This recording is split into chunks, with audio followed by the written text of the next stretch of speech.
An athlete cannot run with money in his pockets. He must run with hope in his heart and dream in his hands. On behalf of the production staff of Culture, Arts and Sports Office, headed by Professor Hernani Cabahaga, we welcome you to the 5th episode of Nonescost Virtuamurals 2021, bearing the theme Niche and Future-Proofing Nonescost Athletes and Artists for Global Recognition. New episode means new exciting activities to look forward to. I am Annalie Barbon. And I am Dustin Capana. And we are your hosts for today. To start with, let us all dispose ourselves to the presence of God. This is then to be followed by the national anthem and the Nonescost hymn. Panginoon, Ikaw ang lumikha ng lahat ng bagay dito sa lupa, langit at sa aming buhay. Dalos namin ang iyong kapangyarihan, dalastas namin ang iyong kadakilaan. Sa iyo nagbuhat ng hininga, sa aming mga ilong, buhay at aming kaluluwa. Patawarin mo sana kami sa mga kasalanang nagawa, sa isip, gawa at sa aming salita. Iyong lapatan ng kalinisan ang aming puso at isipan.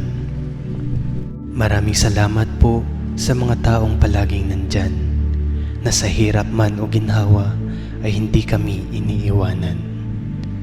Maraming salamat din po sa kalakasan, katalinuhan at kapasyahan. Gayon din sa masayang pamilya, mga mapagkakatiwalaang kaibigan at mga kakilala. Pinapanalangin namin sa iyo, Ama, na bigyan mo ang aming institusyon ng kinabukasang masagana. Ang institusyong ito ay hindi perpekto, pero hindi po ito hadlang upang mapalayo kami sa iyo. Panginoon, sa iyo ay kami nananalig, dahil wari namin na sa bawat panahon, ika'y laging nakikinig.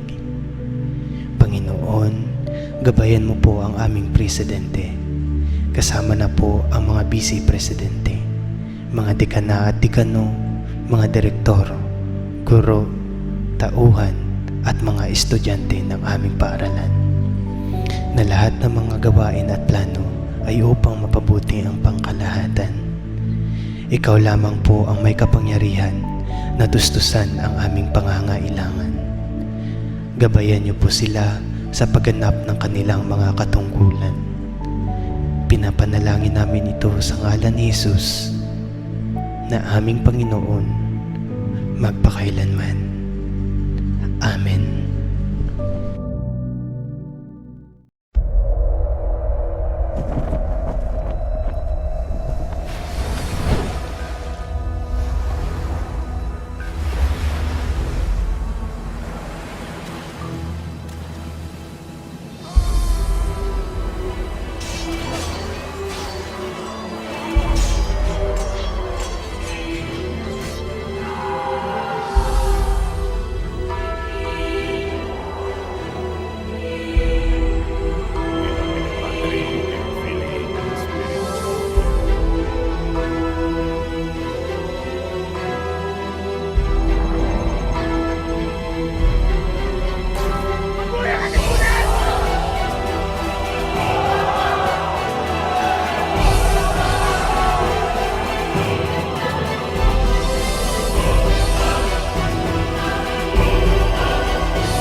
Mga kababayan, ang pambansang awit ng Pilipinas.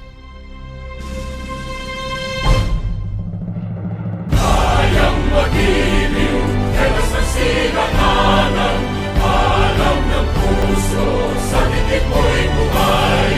Lupang hinirang, tuyag ka ng magiting, sa mandulupin, di ka pasisigil, sa nagalang tutok sa simoy at sa langit mo pagaw, ay hinagang tulad, awit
with you through the years with love and devotion. We live by your inspiration. We give our praise and songs to hear Nonescost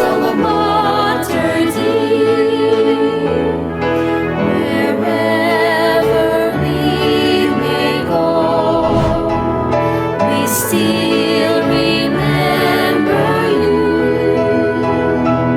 serving us our life. We give our all and might with love and devotion. We live by your inspiration. We give our praise and songs to hear Nonescost alma mater dear. We give our praise and songs to hear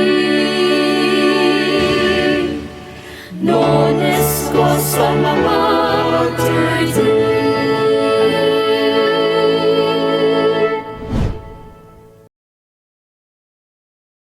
Previously, we had witnessed the artistic talents and skills showcased by our contestants in the field of writing and impromptu.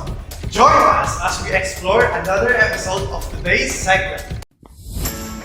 As the saying goes, great literature is simply the language that has been infused with meaning to the greatest extent possible.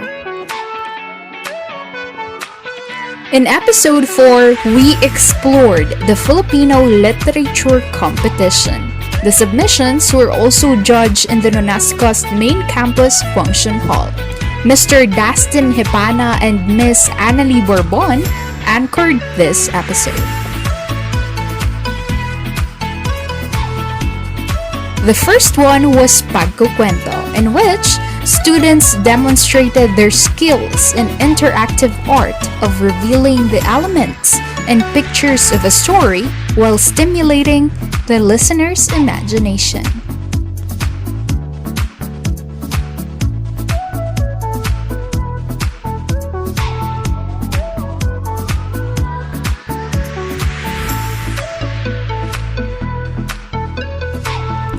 We also have the Degliang Talumpati, where we heard the contestants' creative thoughts on a certain topic. We've also seen how skillfully they execute their speeches despite having only a limited amount of time to outline their ideas.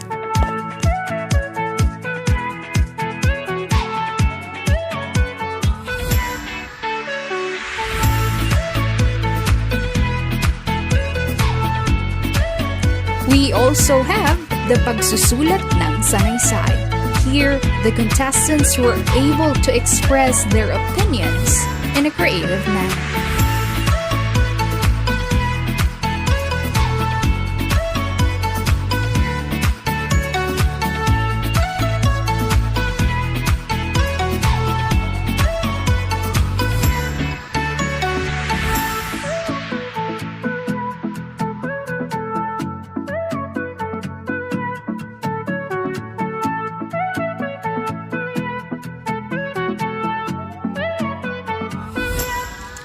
Pagsusulat ng script was the last one. It enabled our candidates to write out their key ideas for their creating content.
physical, mental, social, and organizational skills, improving people's abilities to become part of a team and gain team goals easily. They also promote self-discipline and healthy lifestyle. For today's main event, we present to you the interests of our very own talented and very athletic students in the different departments of Nonescost for the 4-in-1 dual sport with Arnis blood contest, which includes beach volleyball, badminton, table tennis, and of course, Arnis. But before that, we are thrilled to announce to you the masters and kuros on the board to help with the difficult task of picking the winners. Let's give a hand to our board of judges. Our first judge is from Barangay Old Poblacion, Escalante City, a back-to-back champion from Coed, and 2019 Nonescost Intramurals umpire, and a coach and at the same time trainer at Escalante Elementary School table tennis team. Palarong Padalawigan delegate from elementary to high school. Please welcome our first judge, Mr. Patrick Egusa. Our second judge is from Saramar Subdivision, Poblacion 1, Sagay City, Negros Occidental. Champion in men's badminton category PSIT department in 2017 to 2020. 4 years consecutive champion men's double badminton in Ali Arrow Badminton Center, Bacolod City. 2019 champion in men's double category in Poha Badminton Center, Bacolod City. Please welcome our second judge, Mr. Reynald Joaquin Montemayor. Our chief judge is from Barangay Paviera, Sagay City, Negros Occidental, a member of technical management team of DepEd Sagay, a coach of volleyball men and women during Negros Island Regional Athletic Association and State College Universities Athletic Association, and a former varsity player of Nonescost Volleyball Girls. Please welcome our head judge, Miss Clifford Joy Galinero. Our first judge is from Barangay Cabahog, Cadiz City, Regional Squad, gold medalist in Capi City in 2016, a bronze medalist in Bacolod City in 2017, and more than 8 years playing karate-do and trainer. Please welcome Mr. Danilo R. Franco Jr.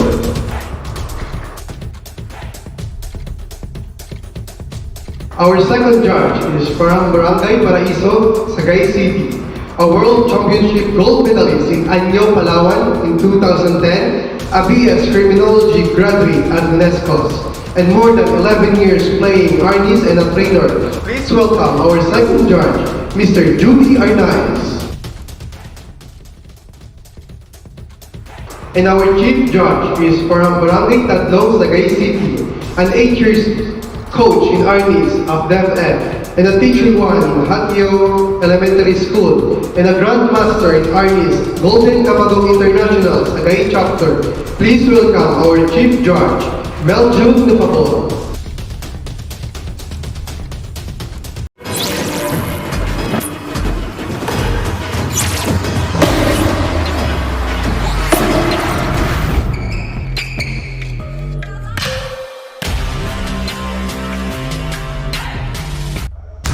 Volleyball is just a more intense version of Don't Let the Balloon Hit the Floor.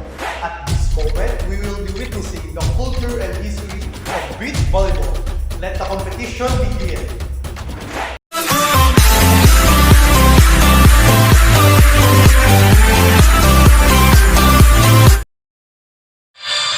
Spartans! What is your profession?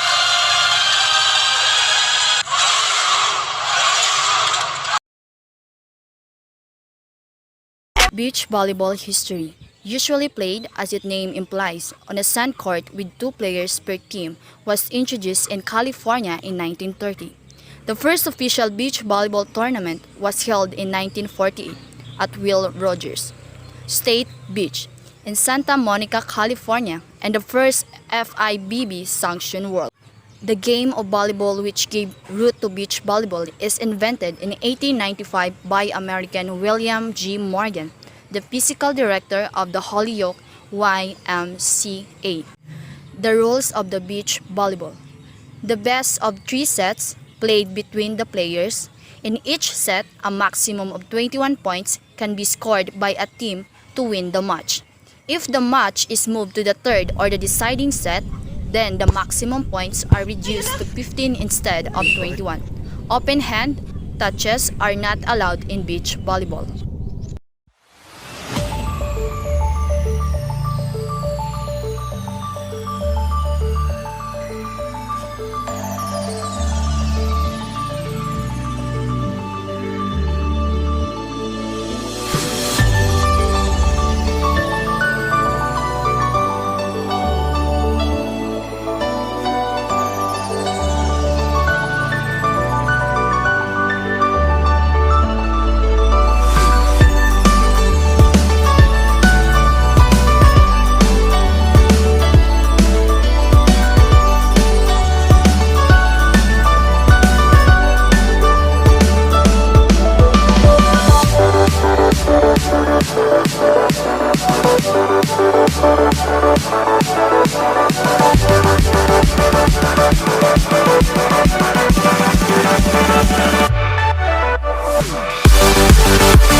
Hi guys! We are back again. And we are now here at Beach Resort here in Escalante City. Yes, you're right, Catherine. And so for today's vlog, we are going to give you the whole information about beach volleyball.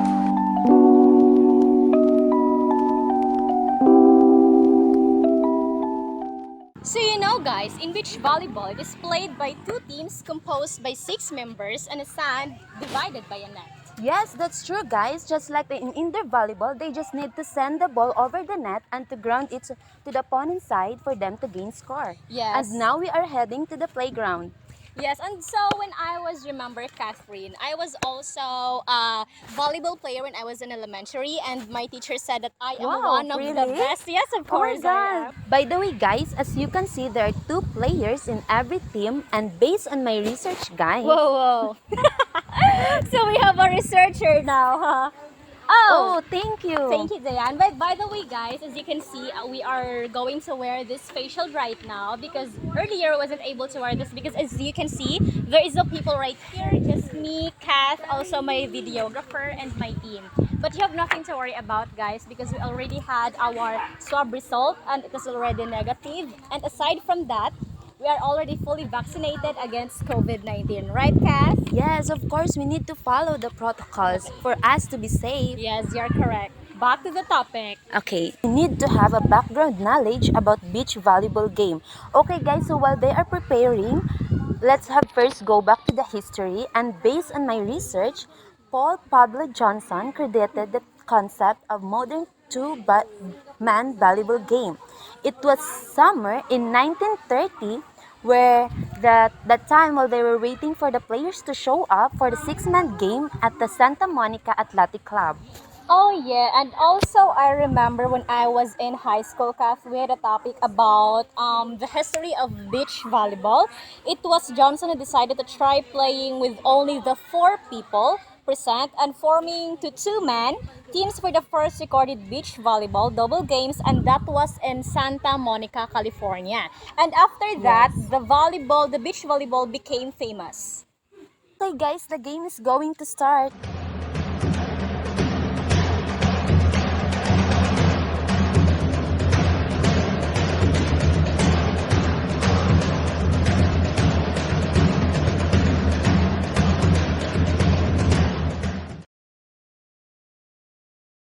So in beach volleyball, the player can play with the bare foot, but it is still depending on the choice of the player, guys.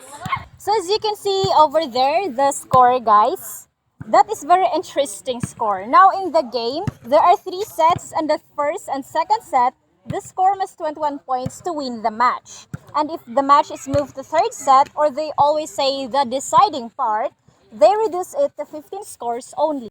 The ball must be spherical ball, either made up of flexible synthetic material or leather ball, but as I can see, they are using leather ball right now. And so for now, guys, I am going to show to you the 6 facilities of beach volleyball. And so for now, guys, I am going to show you the 6 different facilities of beach volleyball. So first is the center line. So from this pool to the next opposite pool, that is what we call the center line, and it is marked at the center of the court, dividing it equally into 30 feet squares, above which the net is placed. Okay, next is the attack line, which is marked 10 feet of each side of the center line. So this is the attack line. So the next one is the service line. So let us assume that this is your server line. So the area from which the server may serve the volleyball, and it also marked 10 feet inside the right sideline on each back line. So you see that, guys, it is called attack. Like the player attempt to put down the ball on the opponent's sides to gain more score, and they did it, guys. That was a very good timing of dump, though even the opponent can catch it on time. Yeah, it is just like him. He dumped me. Well, are you serious? Of course no. You know, guys, there are different types of terminologies in playing beach volleyball. You already see the attack, next is the ace. This is an untouchable serve coming from a server. I don't know if something like that will happen here, but we will see that.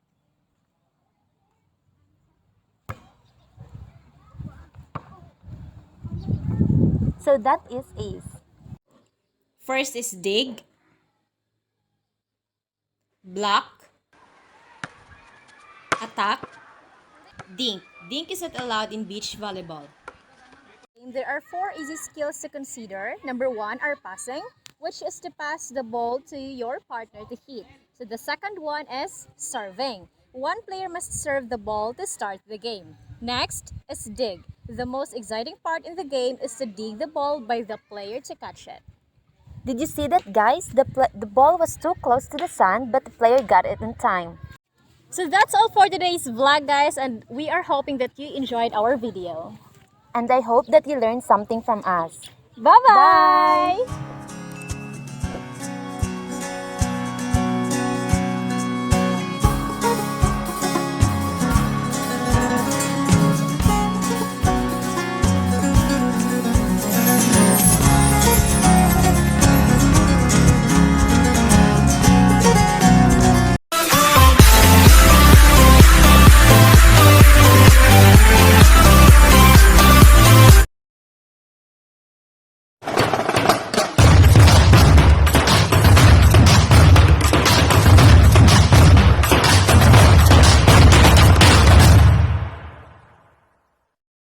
Good day, everyone. I'm Annabel Barsona, representing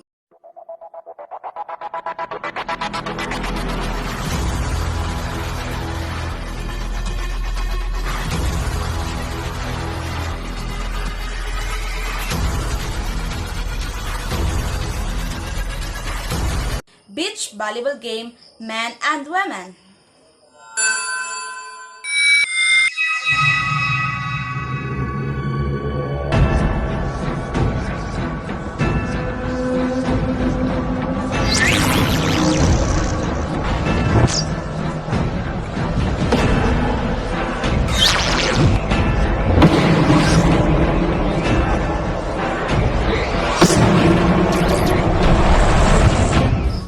Beach volleyball is a team sport played by two teams of 6 players on a sand court divided by a net.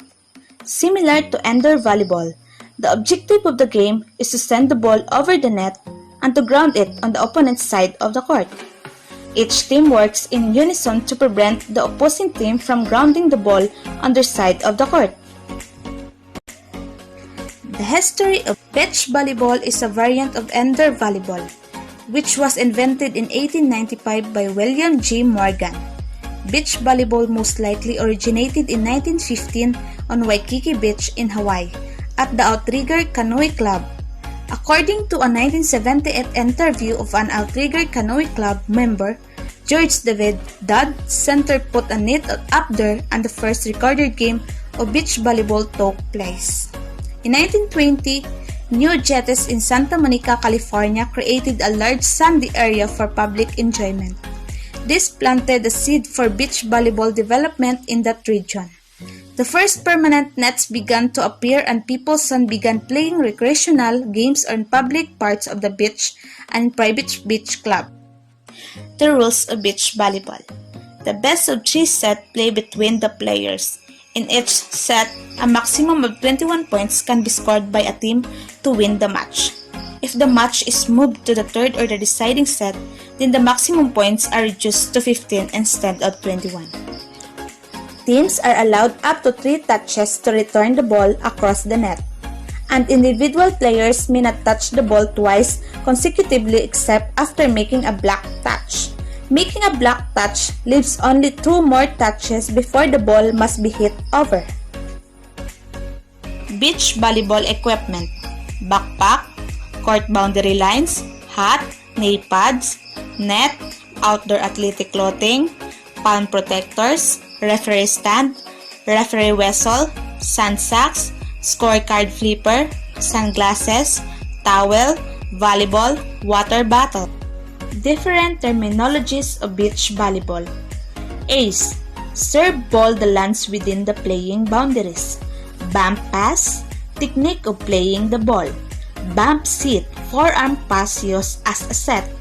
Dig: ball brought up with any part of the body. Dank: ball played just over the net or blocker sand. Kill: termination of a play leading to a points or side out, and etc. How to earn score in beach volleyball. Beach volleyball teams earn points when the opposing team hits the ball out of the bounds, fail to get the ball over the net in 3 hits, or make a fault. Fault include fourth contact, player-assisted, prolonged contact, and multiple contacts. Beach volleyball uniform. Most of the women playing beach volleyball wear bikinis as their uniform, but it's not required. The rules allow women different options including long and short pants and more conservative attire for those whose religious belief require it. The men wear tank tops and board shorts, which can go over the long-sleeved shirts and tights in cold weather.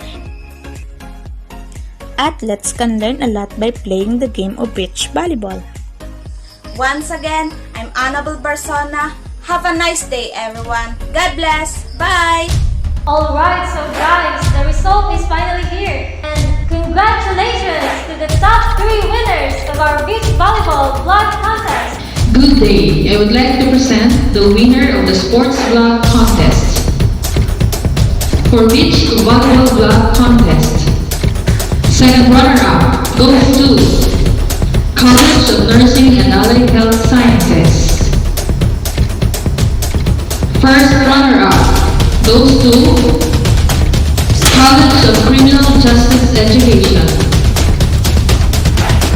And the champion for beach volleyball vlog contest, College of Business Management. Congratulations!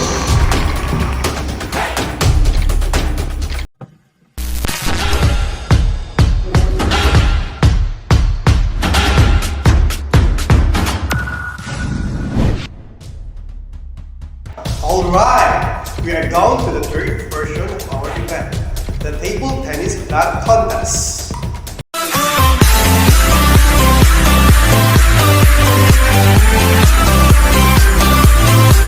Hello guys, this is Lee, and for this video, I'll be discussing the history of table tennis, its facilities and equipments, and the basic rules of the table tennis.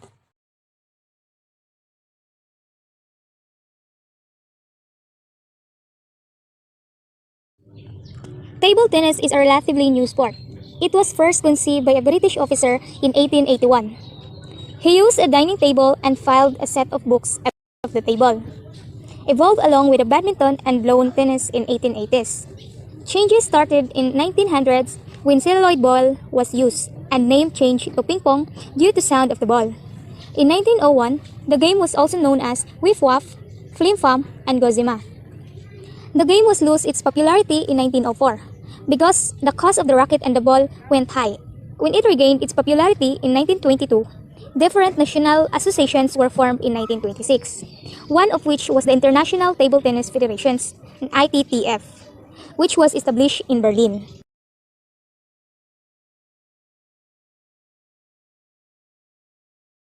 One of the many things that any aspiring table tennis player must learn in order to become a very good player is the many kinds of table tennis equipment that is used.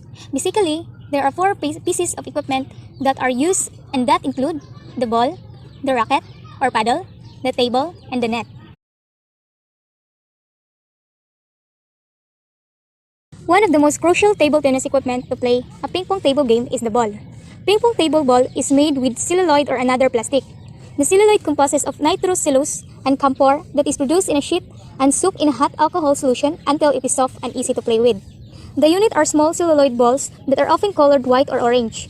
This hybridity of the colors allows a player to choose the ball that completes his or her game. Most of the time, the weight is 2.7 grams and a coefficient of restitution of 0.89 to 0.92, making them a lightweight material to play your game.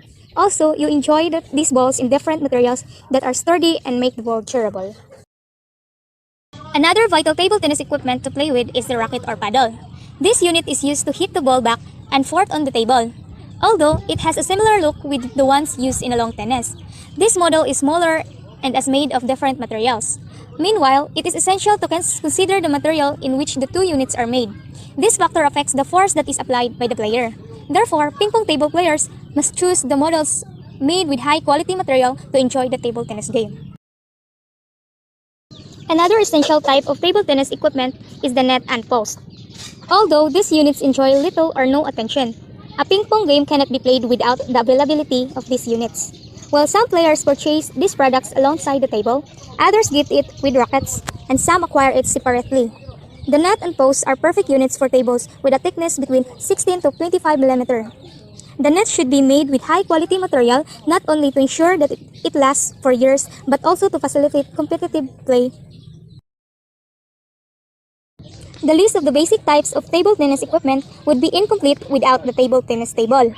This unit is often regarded as a ping pong table. This is a wooden or metal equipment in which the game is played. According to the International Table Tennis Federation, the official tables that should be used in international leagues or competitions must be 9 feet long and 5 feet wide, and must be installed about 30 inches high from the ground. The table or playing surface is uniformly dark colored and matte, and it is divided into two halves by a net at 15.25 cm or 6 inches in height. Unlike other equipment, you can get this unit with different colors ranging from green, blue, and black, and among others.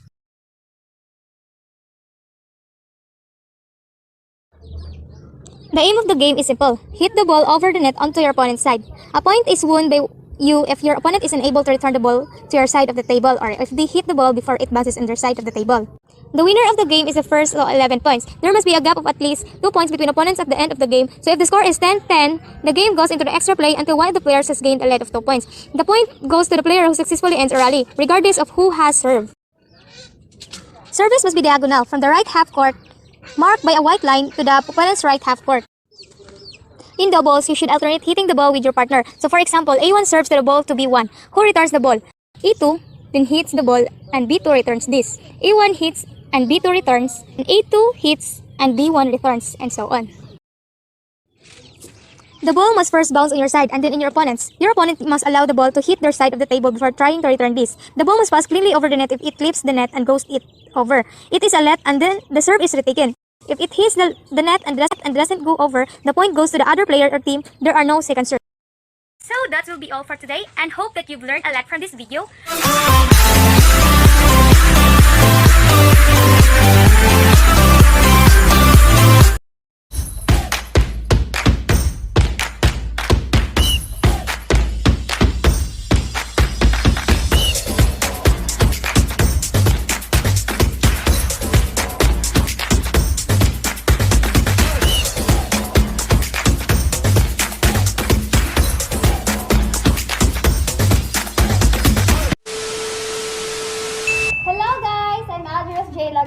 I'm Willie G. Artajo, and welcome to our channel. In this vlog, we're going to take a look at the history of table tennis, the rules of the game, facility, equipment, terminologies, skills in how to play, earn scores, player uniform attire, and other informative ideas.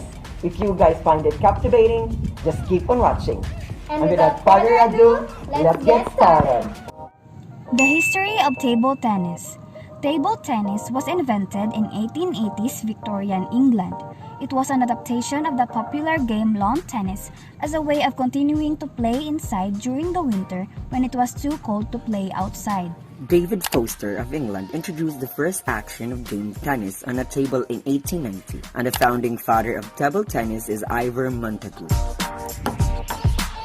And when it comes to the basic rules of playing table tennis, no hands on the table. Believe it or not, leaning your hands on the table is not allowed in the sport. When serving, the ball must be thrown 15 millimeters. If the ball hits the net on service, you should serve again. The ball must be held in a flat palm above the table. The equipment needed to participate in a game of ping pong, or what we call table tennis, is played indoors and includes just 3 pieces of equipment to participate. All you need is a paddle, a ball, and a table to play on. Back then, the game went by a lot of different names depending on the different company that's selling the equipment. Some of the names it was known: Ping Pong or Gosema, Table Tennis, Whiff Waff, Pum Pum, and Pim Pam. There are many scenarios where one player gets a point. A few are if the ball touches anything, not the net, before reaching the opponent. If the opponent fails to return or service. If the player hits the ball with wooden part of racket, not the rubber part, then the opponent gets a point. When the receiver completes 13 returns in a rally under expedite system, player gets a point when the opponent obstructs the ball. Types of strokes. Usually strokes in table tennis are divided into 2 categories: offensive and defensive stroke. Hit. This is very powerful stroke with more speed and less or no spin at all. Smash. The main objective of smash is high speed and bounce, so that the opponent is unable to hit the ball. Loop. This attack gives the ball more in spin and the speed. Counter hit. To achieve this stroke, bat should be very close to the ball. Flick. This stroke is usually played to return or serve the win at much more or backswing. Defensive strokes. Push, block, chop, and lob.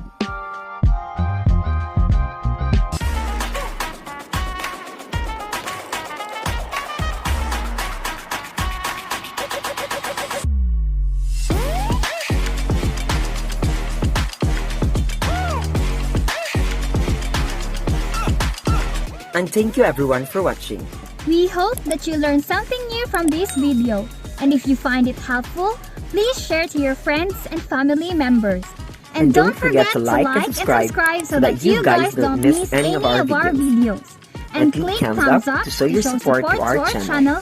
And please watch our next informative vlog about different sports. 1, 2, 3, go. Bye!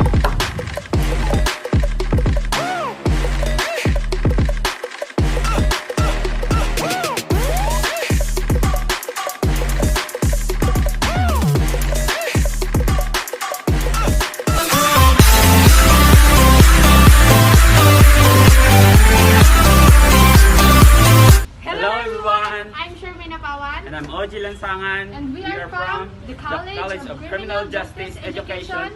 So for today's video, we are going to talk about table tennis, or also known as ping pong and wifwa. Table tennis is a sport in which 2 or 4 players hit a lightweight ball, also known as ping pong ball, back and forth across a table using small rackets. The game takes place on a hard table divided by a net.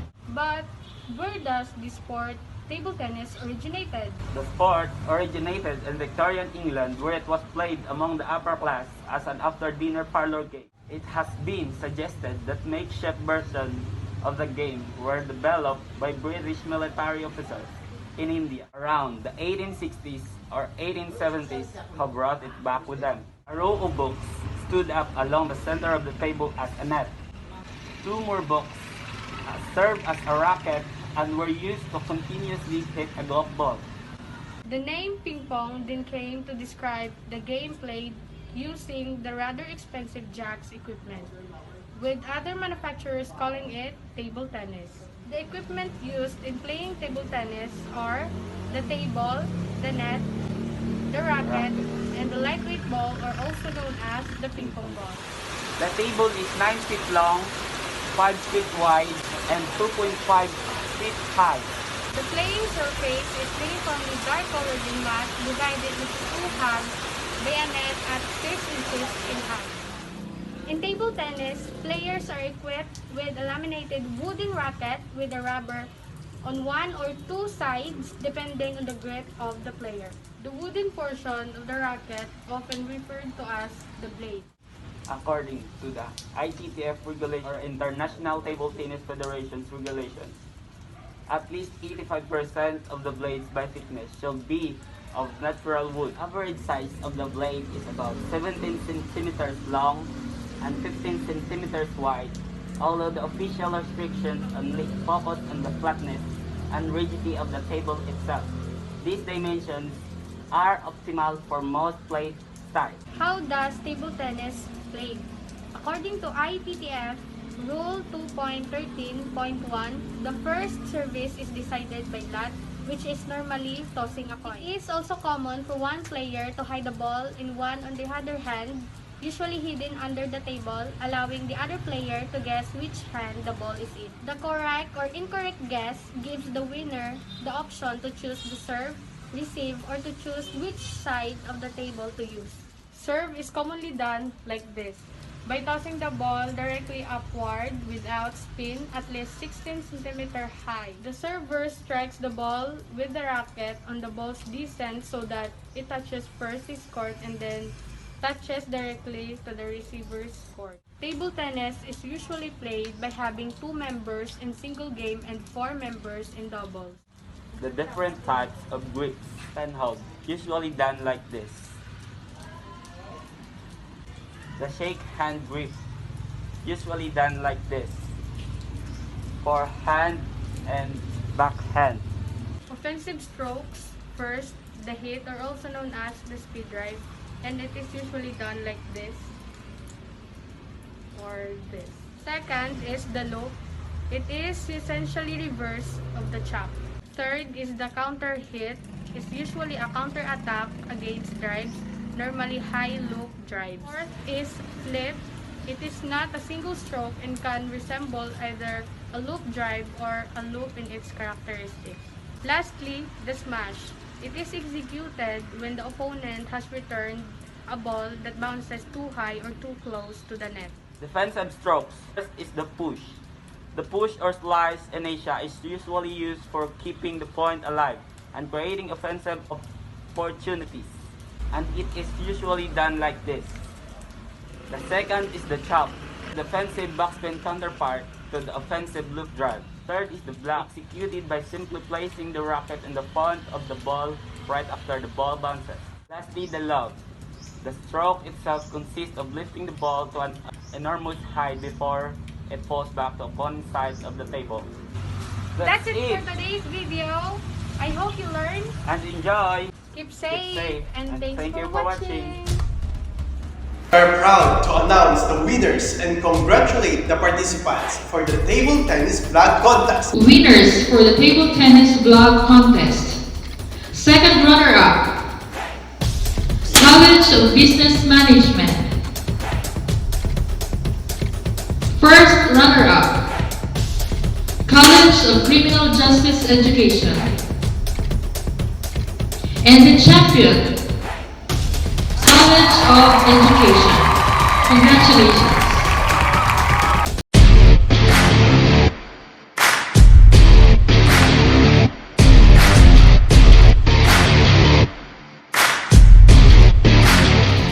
At this juncture, ready yourselves as we witness the skills of our contestants in their badminton blog entries.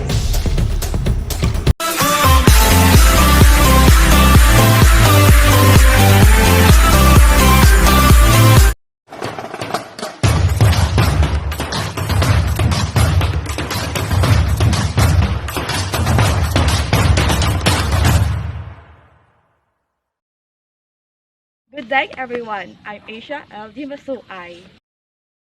Badminton is a racket sport played by either two operating players, single, or two operating pairs, double, who take position on opposite halves of rectangular court divided by a net. History of badminton.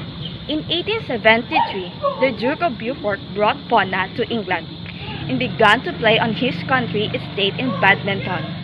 The game became very popular with the locals there and soon spread to their neighboring countries with the new name badminton.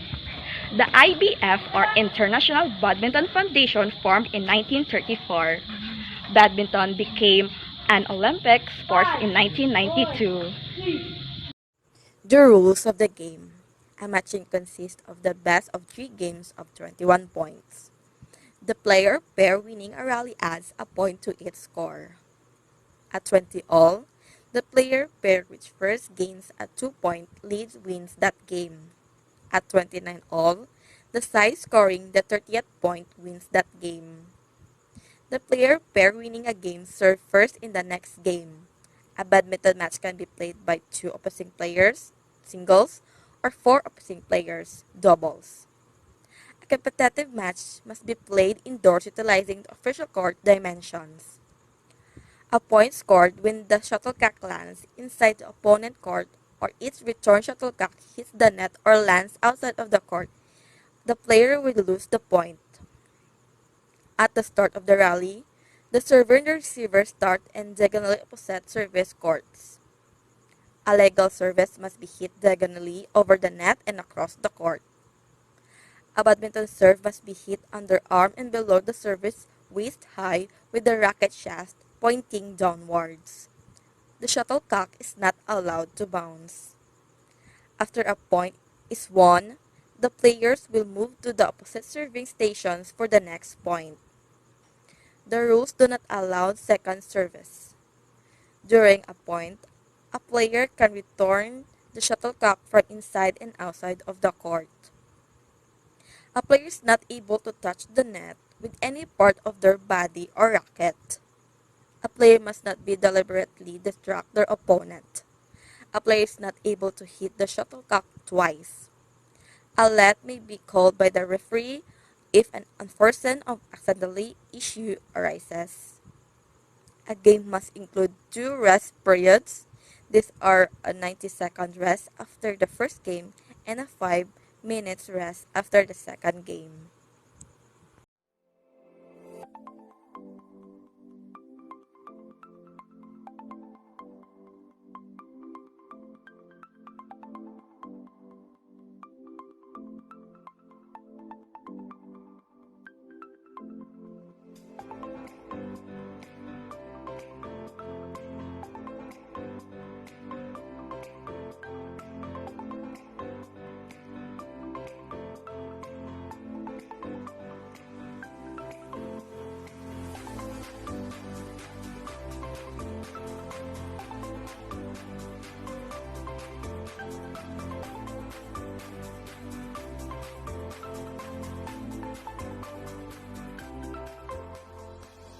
So what do you wear to play badminton? For badminton, wear shorts or a skirt with a light synthetic sports t-shirt. Avoid tracksuit pants or long sleeve t-shirts, as you need to be able to move freely.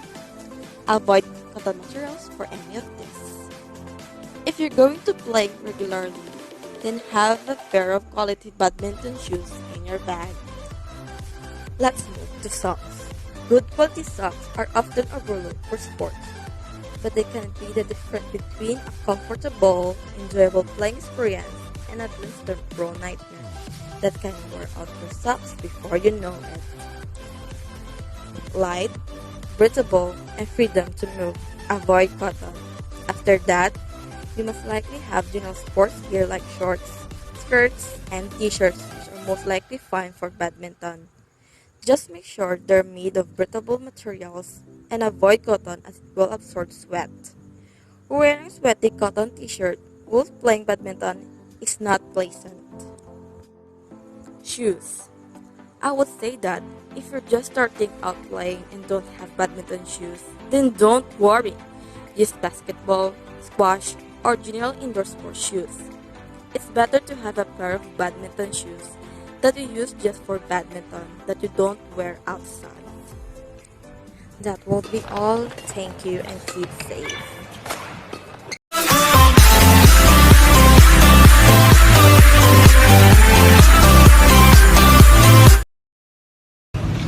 Hello everyone! My name is Jaira Apa. And I am Marco Piñano. And we are buddies that both Love sport. Obviously, in this video, you will learn more about badminton. So keep watching and you will gonna love this sport. And once again, we are from the College of Criminal Justice Education. Badminton is a development of the game once played in India. So it is directly derived from the word puna. It was brought and played to England by the English army officers of 1860. In its origin, it is also known as battledore and shuttlecock. The name was derived from Duke of Beaufort's badminton house in Gloucestershire. Nando Nadikar was referred as the father of Indian badminton and the first player that got an international medal for the nation. This game also has a rule. It must play with 2 single or 2 teams of 2 players each. First, a game starts with a toss coin. Second, at no time during the game should the player touch the net with his racket or his body. Third, the shuttlecock should not be carried or come to rest in the racket. Fourth, a player should not reach over the net to hit the shuttlecock. Fifth, a serve must carry cross-court to be valid. Sixth, during the serve, a player should not touch any of the lines of the court until the server strikes the shuttlecock. Seventh, a point is added to a player's scores as and when he wins a rally. A player wins rally when he strikes the shuttlecock and it touches the store of the opponent's side of the court. Each side can strike the shuttlecock only once before passes over the net. Lastly, the shuttlecock hitting the ceiling is counted as fault. In playing badminton, we have the basic facilities and equipment used. The players need a net. It serves as a thing that crosses the center of the badminton court. Also, we need a shuttlecock, that's often called as birdie. It is a high drag projectile with an open conical shape The cone is formed of overlapping feathers, so embedded into the round court base. It is the one that heated by a rocket. It is a lightweight with a top quality rocket weighing between 70 and 90 grams. Badminton strings from rocket with thicknesses ranging from about 0.62 to 0.73 millimeters. Next is the court. So the court size for a single game is 44 feet long by 17 feet wide. And for a double match, it is 44 feet long by 20 feet wide, and the height of the net is 5 feet. So next is the grip. The choice of the grip allows a player to increase the thickness of the racket handle and choose a comfortable surface to hold. With a light synthetic sports t-shirt, it could be sleeved or sleeveless. Shorts for male and shorts or skirts for female. Shoes is very important. It must be lightweight with a thin sole of rubber or similar with a high grip or non-marking material. Badminton strokes offers a wide variety of basic strokes. A players require a high level of skill to perform all of them effectively. All strokes can be played either forehand or backhand. The four courts, a high shuttlecock will be met with a net heel, hitting slightly downwards in attempting to win the rally. This is why it is best to drop the shuttlecock just over the net in this situation. Next, in the mid-court, a high shuttlecock will usually be met with a powerful smash, also hitting downwards in hoping for an outright winning or weak reply. In the rear court, players strive to hit the shuttlecock while it is still above them, rather than allowing it to drop lower. Vertical position of the shuttlecock. When the shuttlecock is well below net height, players have no choice but to hit upwards. When the shuttlecock is near to the net height, players can hit drive when travel flat and rapidly over the net into the opponent's rear mid-court or rear court.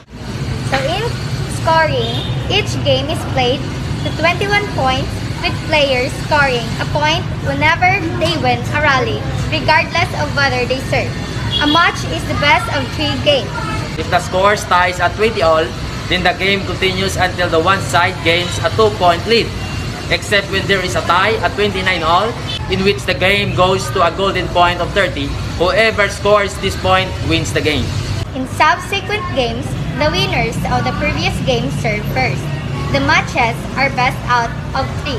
A player or pair must win 2 games to win the match. Okay guys, so thank you, that's it. I hope you learned a lot from us.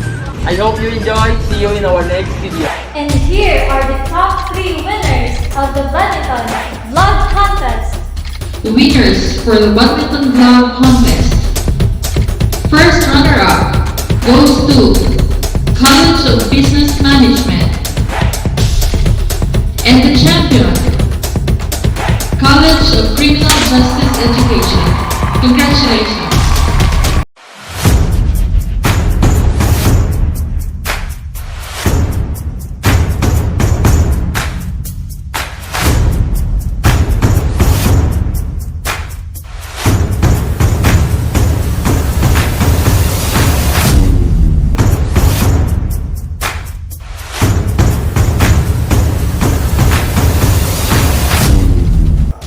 And now, let us read and trail with the entries of our contestants about the National Martial Arts of the Philippines, the Arnis Flag Contest.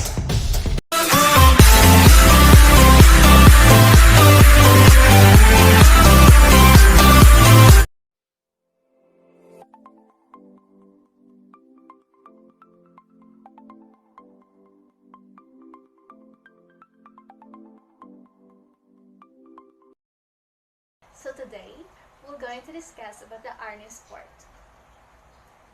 Arnis, also called as Kali or Eskrima. It is formed here in the Philippines with no specific date of origin. Arnis was developed by the indigenous people of the Philippines, who used an assorted range of weaponry for combat and self-defense. The origin of Arnis can be traced back to the native tentados or dententados fighting techniques during conflicts among the various pre-Hispanic Filipino tribes or kingdoms. The current form has Spanish influence from old fencing which originated in Spain in the 15th century.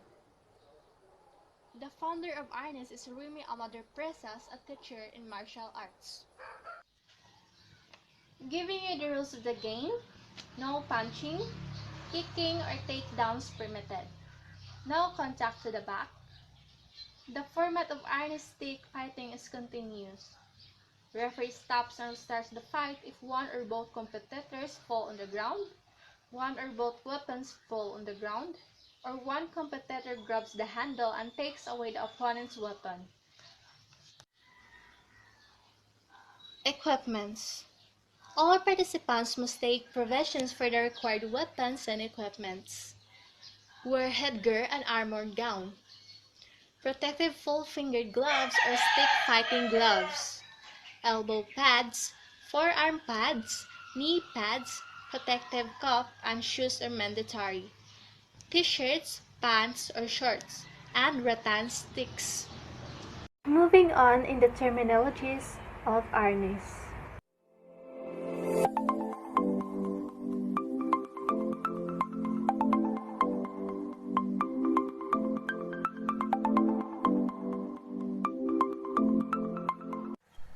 Now, giving you the skills of the game, we have here some striking techniques. We have left and right side of the head attack, left and right side of the body or torso to left arm and elbow, thrust to the stomach, left and right side chest stab, and left and right lower leg, and then back to that bottom, to up. And in terms of defense and blocking, you have to block where the opponent strikes, either outward block, inward block, downward inward block, downward outward block, or rising block. Scoring is based on the quantity of strikes, effectiveness of striking, and blocking generalship. Arnis is not just about drills and making sure you hit your partner's baton. The drills are there so you could get used to the attack and counterattack movements during sparring or in a real-life situation where you will need to defend yourself. The techniques also need wits and strategy. I have nothing more to say. Stay safe and protect yourselves against harm.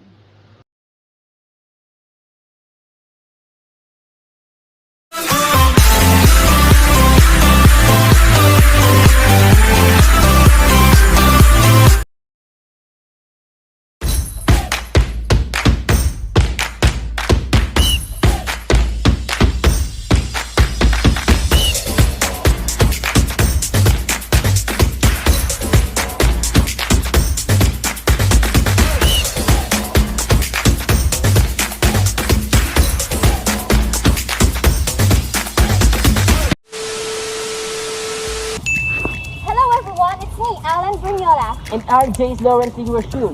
And welcome to our channel. In this vlog, we're going to take a look at the history of Arnis. The rules of the game, facilities and equipment, and the different terminologies. Skills of how to play, earn scores, player uniform attire, and other informative ideas. And if you guys find it captivating, please keep on watching.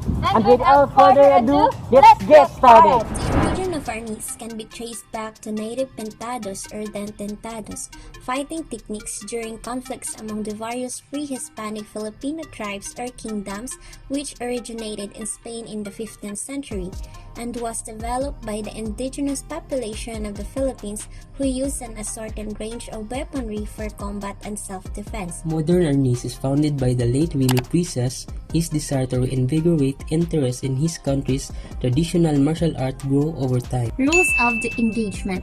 Opponents will begin and end all matches with a salute or bow to each other and the judges. Second, only attacks with the stick and feet are allowed. Third, hits, slashes, and whippings are all legal. Bonus pokes and stabs are all illegal. Fourth, target areas are first front, sides of the body, second arms and hands, third top, front, and sides of the helmet. Fifth, Kicks are allowed below the neck and above the waist only. All participants must make provisions for the required weapons and equipment. Prior to the start of all matches, fighters will submit to weapon and equipment will be inspected by referee and judges. How to count different terminologies is Eskrima, Kali, and Arnis. 1, 2, 3, 4, 5, 6, 7, 8, 10.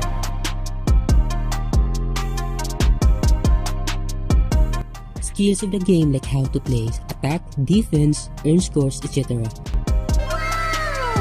The format of Arnis stick fighting is continuous. Referee stops and restarts the fight if one or both competitors fall on the ground, one or both weapons fall on the ground, or one competitor grabs the handle and takes away the opponent's weapon. The 12 stance or techniques or attacks in playing Arnis are the following.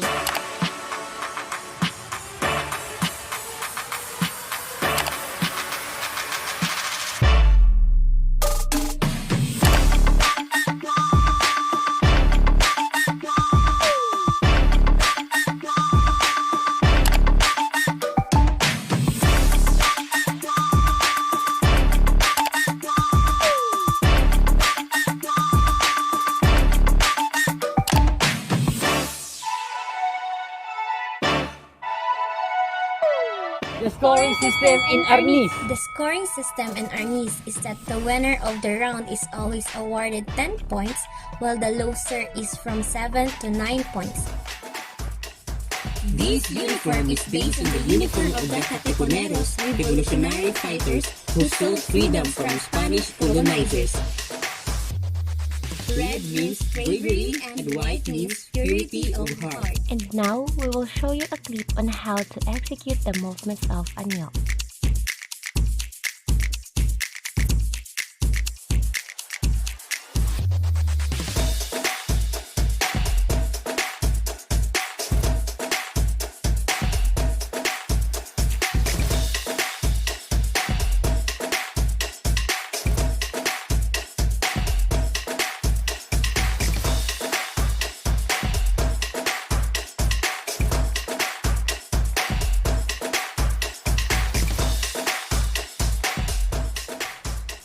And thank you everyone for watching.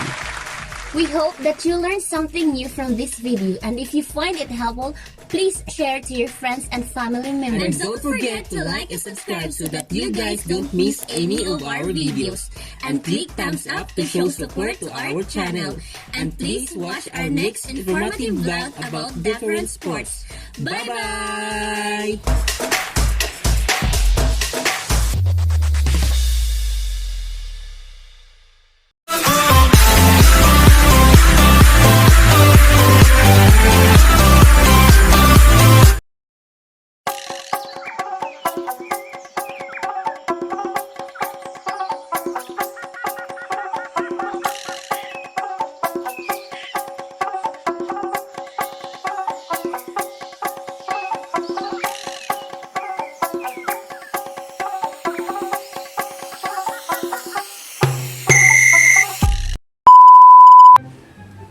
Hello, Nonescost.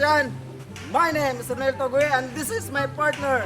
And I am Ricardo Chauson from the CCG. Arnis was developed by the indigenous populations of the Philippines, who used an assorted range of weaponry for combat and self-defense. Encompassing both simple and edged weapons, Arnis traditionally involved rattan, swords, daggers, and spears. Arnis is otherwise known as Eskrima, Kali, and Garoti, and by even more names in different Filipino regional language. Like all martial arts, Arnis is primarily defensive, encompassing hand-to-hand combat, grappling, and disarming techniques. However, the fighting style also includes the use of bladed weapons and sticks, in addition to improvised weapons. A baton-like cane is the primary melee tool employed and the weapon used in officiated Arnis competitions. Competitive Arnis generally takes one of the two forms, the performance-based Anyo model or the combative Levan. Anyo competitions are judged on the basis of the overall choreography of the performances, including the gracefulness, strength, and force employed. Meanwhile, the Levan form tests participants' agility and reactions, as competitions are judged based on the number of strikes inflicted. Although most Levan competitions exclude body contact such as grappling, blocks, and disarming an opponent using the hands or feet, there are some exceptions where full contact is permitted.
Flashback.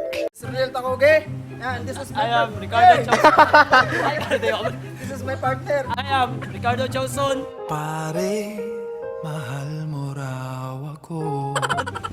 From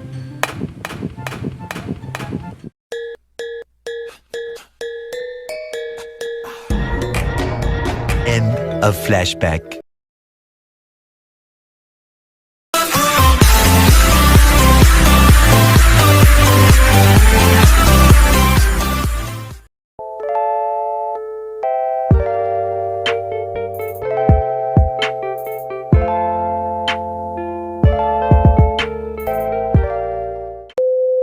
What's up, Nonescostians? I'm Cedric Caballero And I'm Marian Constantino. from BSA 1A. For this vlog, we're going to talk about Arnis. So, let's go! To learn more about Arnis, let's take a look at its history.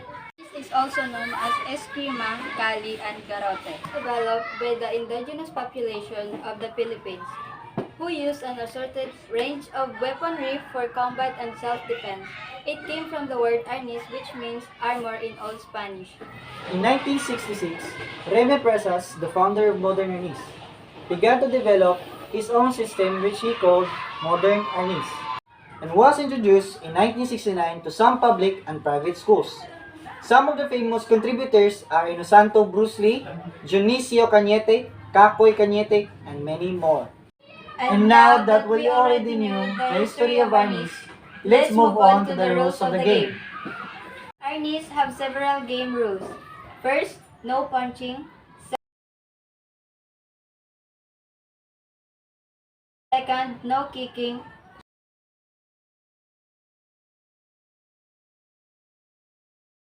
Third, no takedowns.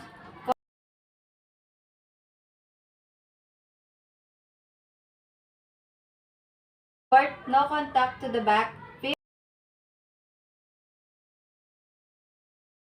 the format of arnistic fighting is continuous.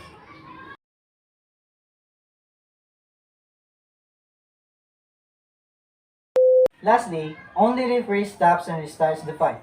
If one or both competitors fall on the ground, one or both weapons fall on the ground, or the competitors grabs the handle and takes away the opponent's weapon. Moving forward to facilities and equipment used in Arnis. All the line of the playing surface are 5.08 cm. A line of the playing around area is 2 inches and must be on the floor, and the other lines previously drawn for other purposes. Primary weapon is a rattan stick called as baston or baton, which varies in size but usually about 28 inches in length. Other weapons include rattan sword, dagger, and spears. Other equipment used are stopwatch. It is to keep the 2 minutes per round. A gong and mallet or other substitutes such as whistle, bell, or buzzer. And a table shall be provided for the timer and recorder placed in the 1 meter in front of the playing area. Now let's talk about the different terminologies used in Arnis. Daga means dagger, Largo means long-range distance. Medio means medium-range distance. Corto means short-range distance. Dumog means grappling. Punyo means handle or grip of a weapon. Guro is teacher. Bolo anyantok is a weapon. Ugay means respect. 12 basic strikes and defense strikes. The first two basic strikes are in the left and right ears. Third and fourth strikes are on left shoulder and right shoulder. Fifth and sixth strikes are on right and left side of the chest. The seventh strikes thrust to the abdominal. Eighth and ninth strikes focuses on each lower leg.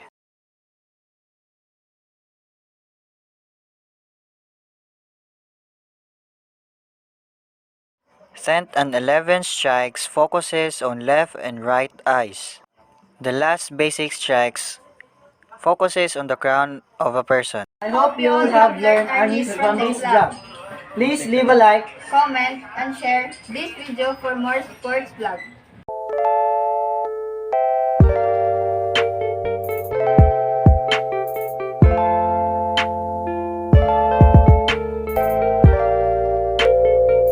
Congratulations to the top 3 winners of the Arnis Vlog Contest. Second runner-up, College of Agriculture and Allied Sciences. First runner-up, College of Criminal Justice Education. And the champion is no other than College of Education. There you have it. We witnessed the entertaining talents and skills showcased by our contestants. Congratulations once again to the winners and all the participants. Yes, we have received a lot of wonderful vlog entries, and our simplest remorse is that there can handiest be only 3 winners. And before we end our segment, we would like to express our heartfelt gratitude to our ever-dynamic headmaster for today's contest, Dr. Christine Subirano. Thank you so much, Doctor. This event wouldn't be possible without you. We would also like to thank our panel of judges, the contestants, and the coaches as well as the participating teams. Thank you so much for your cooperation and time. And of course, to the production staff of the Culture, Arts, and Sports headed by Professor Hernani Cabahaga. Thank you so much for yet again successful event. And this concludes our episode for today. Join us again as we discover and be surprised with the mind-blowing performances of our contestants. Sigurado, mapapainda kayo as we take you to the world of dance in the next episode of our Virtuamurals 2021. This will be aired on November 4 at exactly 7 p.m. This has been Annalie and Dustin, leaving you with a code. If you can believe it, you can achieve it.